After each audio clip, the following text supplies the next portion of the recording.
ಅದೊಂದು ಪ್ರಕರಣ ಮಾತ್ರ.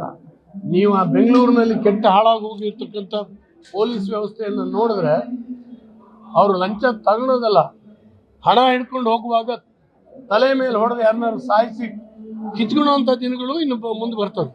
ಯಾಕೆಂದರೆ ಇವರು ರಾಜಕಾರಣದಲ್ಲಿ ಒಬ್ಬೊಬ್ಬ ಇನ್ಸ್ಪೆಕ್ಟರ್ ಪೋಸ್ಟಿಂಗಿಗೆ, DYSP ಪೋಸ್ಟಿಂಗಿಗೆ ಎಷ್ಟು ಕೋಟಿ ವಸೂಲಿ ಮಾಡ್ತಾರೆ. ಅವ್ರ ಜನರಿಂದನೇ ವಸೂಲಿ ಮಾಡ್ತಿರ್ಬೇಕಲ್ಲ ಕೊಟ್ಟು ಬಂದಂಥವ್ರು. ಈ ಒಂದು ದುರವಸ್ಥೆಗೆ ಇಡೀ ಪೊಲೀಸ್ ಇಲಾಖೆಯನ್ನು ತಳ್ಳಿದೆ.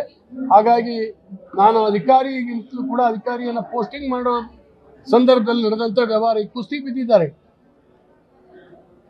ಈಗಾಗಲೇ ಹೋಮ್ ಮಿನಿಸ್ಟರ್ ಹೇಳ್ತಾರೆ ನನ್ನ ಕೈಲಿ ಏನೂ ಇಲ್ಲ, ಬೇರೆ ಬೇರೆ ಅದನ್ನ ಇನಿಷಿಯೇಟಿವ್ ಇದು ಮಾಡ್ತಾ ಇದ್ದಾರೆ ಅಂತ. ಹೋಮ್ ಮಿನಿಸ್ಟರ್ ಕೈಯಲ್ಲಿ ಪೊಲೀಸ್ ಇಲಾಖೆ ಇಲ್ಲ. ಇವತ್ತು ಹೋಮ್ ಮಿನಿಸ್ಟರ್ ಕೈಯಲ್ಲಿ ಏನೂ ಮಾಡೋಕ್ಕಾಗ್ತಾ ಇಲ್ಲ.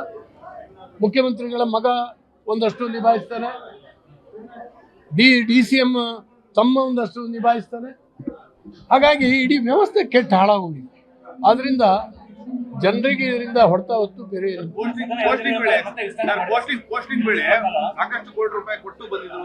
ಅದೇನೇ ಹೇಳಿದೆ. ಪೋಸ್ಟಿಂಗಿಗೆ ಕೋಟಿಗಟ್ಟಲೆ ಅವ್ರ ಹತ್ರ ವಸೂಲಿ ಮಾಡಿದ್ರೆ ಅವರು ಜನರ ಬುರುಡೆ ಮೇಲೆ ಹೊಡೆದು ಸಾಯಿಸಿ ವಸೂಲಿ ಮಾಡ್ತಾರೆ. ಆ ಮಟ್ಟಕ್ಕೆ ಇಳಿದಿದ್ದಾರೆ. ನೀವು ಪೊಲೀಸ್ ಸ್ಟೇಷನ್ಗೆ ಹೋಗಿ ನೋಡಿ, ಪೊಲೀಸ್ ಕಂಪ್ಲೇಂಟ್ ತಗೊಳಕ್ಕೆ ದುಡ್ಡು, ಬೆಂಗಳೂರಿನಲ್ಲಿ ಕಂಪ್ಲೇಂಟ್ ರಿಸೀವ್ ಮಾಡ್ಕೊಳಕ್ಕೆ ದುಡ್ಡು. ಖಂಡಿತ ತಪ್ಪು. ಅವ್ರಿಗೆ ಶಿಕ್ಷೆ ಆಗಬೇಕು ಅಂತ ಹೇಳಿ ನಾನು ಈ ಸಂದರ್ಭದಲ್ಲಿ ಒತ್ತಾಯಿಸ್ತೇನೆ. ಹಾಗೆಯೇ ಪೋಸ್ಟಿಂಗ್ ಮಾಡುವಾಗಲೂ ಕೂಡ ಸಹಜವಾಗಿ ಆಸೆ ಇರ್ತದೆ, ಯಾವುದೋ ಒಂದು ಪೊಲೀಸ್ ಸ್ಟೇಷನ್ ಕೆಲಸ ಮಾಡೋದು ಅದಕ್ಕೆ ಅವಕಾಶನೂ ಸರ್ಕಾರ ಕೊಡಬಾರ್ದು. ಸರ್ಕಾರ ಹರಾಜಿಗೆ ಇಟ್ಬಿಟ್ರೆ, ಅಂಗಡಿ ಇಟ್ಕೊಂಡು ಓಪನ್ ಮಾಡ್ಕೊಂಡು ನೀನು ಯಾರು ಜಾಸ್ತಿ ಕೊಡ್ತೀಯ ಅವ್ರಿಗೆ ಕೊಡ್ತೀನಿ ಒಂದು ಪೋಸ್ಟನ್ನು ಅಂತೇಳಿ ಹರಾಜು ಹಾಕ್ಬಿಟ್ಲಿ. ಈ ರೀತಿ ಆಗ್ತಾ ಇದೆ. 2 ದಿನ ವಿಸ್ತರಣೆ ಮಾಡಿದ್ದಾರೆ. ಮತ್ತು ಅದರಲ್ಲಿ ಯಾವ ಸರ್ಕಾರದ ಘನಾಮದಾರಿ ಕೆಲಸಗಳನ್ನು ಅನೌನ್ಸ್ ಮಾಡೋದಿಲ್ಲ. ಈಗಾಗಲೇ ನೋಡಿದ್ರಿ ರಾಜ್ಯಪಾಲರ ಭಾಷಣ, ಏನೂ ಇಲ್ಲ, ಸಪ್ಪೆ ಭಾಷಣ.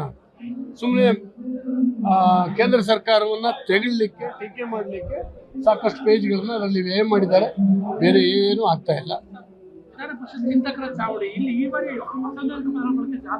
ಸರ್ ಏನು ಮಾಡೋದು ಸರ್, ನಿಮ್ಮ ಭಾಳ ಹಿರಿಯ ಒಬ್ಬರು ಸದಸ್ಯರು, ವಿಧಾನ ಪರಿಷತ್ ಸದಸ್ಯರು, ಗವರ್ನರ್ ಎದುರುಗಡೆ ಹೆಂಗೆ ನಡ್ಕೊಂಡು ಗೊತ್ತಿದ್ದೇನೆ. ಅವರೇ ಹೇಳ್ತಾರೆ ನಾನು ಅಂಗಿ ಹರಿದ್ರು ಅಂತ. ಅವರೇ ಅಂಗಿ ಹರ್ಕೊಂಡು ಅವರೇ ಹೋರಾಟ ಮಾಡಿ ಸ್ವಲ್ಪ ಹೆಚ್ಚು ಕಮ್ಮಿ ಅವ್ರ ಸೆಕ್ಯೂರಿಟಿ ಅವ್ರು ಇಲ್ಲದೆ ಇದ್ರೆ ರಾಜ್ಯಪಾಲರ ಮೇಲೆ ಹಲ್ಲೆ ನಡೀತಿತ್ತು. ಚಿಂತಕರ ಚಾವಡಿನಲ್ಲಿ ಇವರೆಲ್ಲ ಅಚಿಂತಕರು ಕೂತ್ಕೊಂಡು ಏನು ಮಾಡೋದು ಕೆಲಸ. ಇವತ್ತು ಆ ವೇದಿಕೆಯನ್ನು ಕೂಡ ಕಲುಷಿತಗೊಳಿಸುವಂಥ ಕೆಲಸ ಆಗಿದೆ ಕೆಲವರಿಗೆ.